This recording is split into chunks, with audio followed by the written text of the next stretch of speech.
গত ঈদে আমরা বিজনেস আমাদের মতো করতে পারি না। মানুষ মানুষের রিজিকে হাত দেয়, আল্লাহ এদের হেদায়েত দিক। গত বছর ঈদের আগে ঠিক 5 রোজে আমাদের পেজটা আনপাবলিশড করে দেওয়া হয়। কে বা কারা করেছে সেটা আমরা জানতে বিজনেস করতেছি সেটা অনেকে সহ্য হচ্ছিল না। আমাদের পেজ নষ্ট করার জন্য 2 লাখ টাকা খরচ করেছে। বুঝতে পারেন যে একটা পেজ নষ্ট করার জন্য 2 লাখ টাকা খরচ করেছে।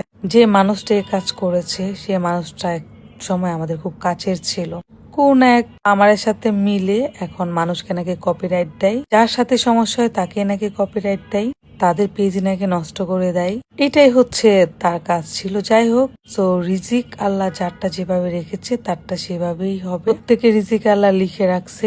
সো পরবর্তীতে আমরা পেজটা ব্যাক আনছি, বাট সেটা ঈদের পরে। বাট আমরা ঈদের সময় আমাদের অনেক সমস্যা হয়েছে, কারণ আমরা অনেকে অর্ডার নিয়ে রাখছিলাম, সেগুলো আমরা কানেক্ট করতে পারতেছিলাম না। তারপর আপনার এত শুট করে রাখছে, নতুন একটা পেজ দাঁড় করানোটা তো একটু টাফ, তাই না? তারপর আমরা পরিচিত মুখ, আমাদের পেজ দাঁড় হয়ে যায়। যারা নতুন তাদের কি হবে?